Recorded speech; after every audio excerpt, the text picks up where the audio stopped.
Hi friends, welcome to my channel. రోహిణిని follow అవుతూ వెళ్ళి రోహిణి బండారాన్ని సాక్ష్యాలతో సహా ప్రభావతి ముందు బయటపెట్టిన శృతి. అసలిదంతా ఎలా జరగబోతుంది అనేది ఈ వీడియోలో తెలుసుకుందాం. ఇక రోహిణి అయితే ఫోన్లో మాట్లాడుతూ ఉంటుంది సుగుణమ్మతో.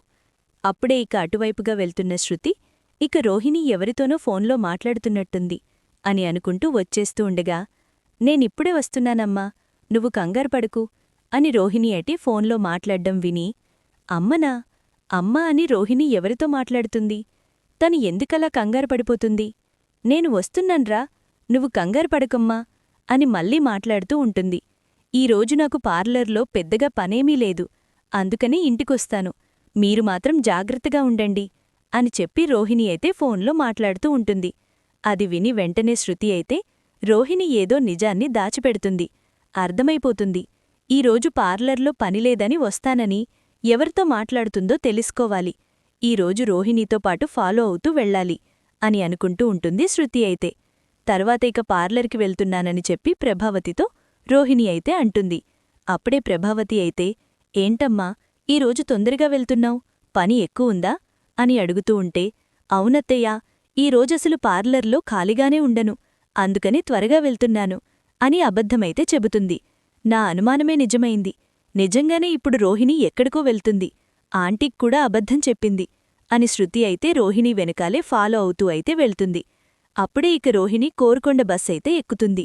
ఇదేంటి, బస్సెక్కింది అని అనుకుంటూ తనుకూడా బస్సెక్కి వెనకాల సీట్లోనే కూర్చుంటుంది. కాని రోహిణికి కనపడకుండా కూర్చుంటుంది శృతి. రోహిణి సుగుణమ్మ ఇంటికైతే వెళుతుంది. వెళ్ళిన తర్వాత రోహిణికి తలసిన వాళ్ళివ్వు, ఇక్కడ ఎవరున్నారు అని అనుకుంటూ ఇలా డైరెక్టుగా వెళితే రోహిణి ఏదో ఒక నాటకమాడి అబద్ధం చెప్పేస్తుంది. అందుకనే ఏదో ఒకటి చెయ్యాలి అంటూ వెనకవైపునుంచి వెళ్ళి కిటికీలోనుంచి చూస్తుంది శృతి రోహిణిని. అప్పుడే చింటూ రోహిణి దగ్గరికి వచ్చి అమ్మా అంటూ రోహిణిని పట్టుకుంటాడు. అది చూసి షాక్ అయిపోతూ ఉంటుంది శృతి. అంటే చింటూ రోహిణి కన్నకొరుకా అని స్టన్నైపోతూ ఉంటుంది. ఏంటమ్మా రోహిణి, ఇంత పని కట్టుకుని అర్జెంటుగా ఎందుకొచ్చావ్, తర్వాతొచ్చేదానివి కదా అని అంటూ ఉంటే, నీకు ఒంట్లో బాలేదన్నావు కదమ్మా, కాని మీరు ఈ ఇల్లు ఖాళీ చేసేసి ఈ ఇంటిని అద్దెకిచ్చేసి మీరు కూడా నాతోపాటు రాజమండ్రి వచ్చేయండి అని అంటూ ఉంటుంది రోహిణి. మీ ఇంట్లో వాళ్ళకి నిజం చెప్పేశావా, నీకు పెళ్ళయిందని, ఓ కొడుకున్నాడని, నువ్వు కోటీశ్వరాలివి కాదని నిజాన్ని చెప్పేశావా అని సుగుణమ్మ తన నోటితోనే రోహిణి చేసిన మోసాన్ని చెప్పేస్తుంది. అప్పుడే విని శృతికి మొత్తం కూడా అర్థమైపోతుంది. ఆ రోజు హాస్పిటల్లో సెకండ్ ప్రెగ్నెన్సీ అని రోహిణి ఎందుకు చెప్పిందో ఇప్పుడు అర్థమవుతుంది. ఆ రోజు ఆంటీ మనోజ్ నిలదీసేసరికి ఏం చెప్పాలో తెలీక తనకు తానొక కథలలేసుకొని నిన్ను అందరి ముందు కూడా అవమానించింది, అత్తయ్య చేత తిట్టిచ్చింది, తను ఏ తప్పు చెయ్యనట్టు నిన్ను నిలదీసింది, చివరికి సుమతి జాబ్ కూడా తీయించాలనుకుంది అని అంటూ ఉంటుంది శృతి.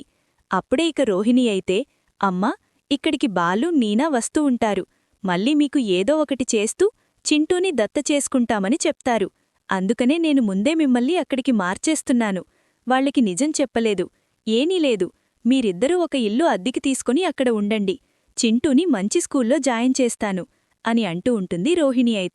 అప్పుడే శృతి అవన్నీ విని, నువ్వింత మోసం చేస్తావని నేననుకోలేదు రోహిణి, మీనాని తిట్టించి ఆ రోజు మీనాని ఏడిపించావు, అత్తయ్య నిన్ను నెత్తిన పెట్టుకొని మీనాని నోటికొచ్చినట్లు తిడుతూనే ఉంటుంది, నీలాంటిదాన్ని అస్సలు కూడా వదిలిపెట్టకూడదు, ఈ రోజుతో నువ్వు మోసాన్ని మొత్తం కూడా ఆపేయడమే, నీ చాప్టర్ క్లోజ్ అయిపోయింది అని అంటూ శృతి కోపంగా ఇంటికైతే వెళుతుంది.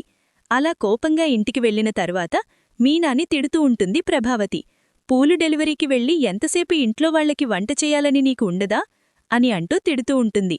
పూలమ్ముకునేవాళ్లకి ఇంట్లో పనిపాటలు చేసుకోరా ఏంటి, ఏదో పూలమ్ముతే సాఫ్ట్వేర్ జాబ్ చేస్తున్నంత బిల్డప్ ఇస్తున్నావు అని అనంగానే, ఎందుకంటే ప్రతిసారీ మీనాని ఏదో ఒకటి అంటూనే ఉంటారు, మీనా పేదింటినుంచి వచ్చిందనే కదా అని అంటూ ఉంటుంది శృతి.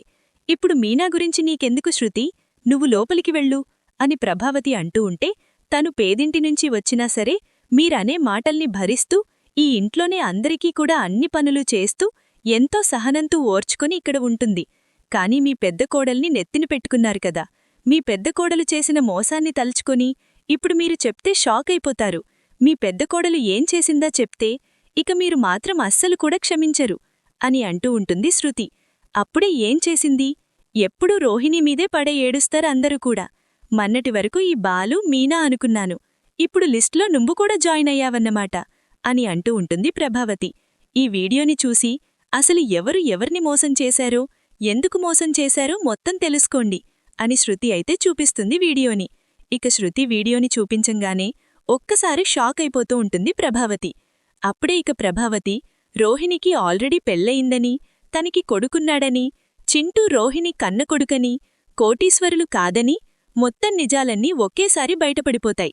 అప్పుడే అది చూసి షాక్ అయిపోతాం. ఏంటి శృతి ఇదంతా అని అంటూ ఉంటే, ఇదేనా ఆంటీ మీ పెద్ద కోడలి అసలు చరిత్ర? తను మలేషియా నుంచి రాలేదు. మలేషియాలో తనకి ఆస్తులు లేవు. తనకి తండ్రే లేడు, తల్లి మాత్రమే ఉంది. కొడుకు కూడా ఉన్నాడు. ఆ రోజు మనోజ్ అన్నాడు కదా, నడిసొచ్చే కొడుకు, కలిసొచ్చే కాలం వస్తే నడిసొచ్చే కొడుకులాగా చింటూ వస్తున్నాడు అని అంటూ ఉంటుంది శృతి. ఏం మాట్లాడుతున్నావు శృతి? చింటూ అని అంటుంది మీనా. అవును మీనా, ఇన్ని రోజులు రోహిణి మనల్ని మోసం చేసింది. ఆ రోజు సెకండ్ ప్రెగ్నెన్సీ అని తను హాస్పిటల్లో అడిగింది నిజమే. తను రెండో బిడ్డ కోసమే. ఒకసారి తనకి కాన్పయింది, బిడ్డని కనింది.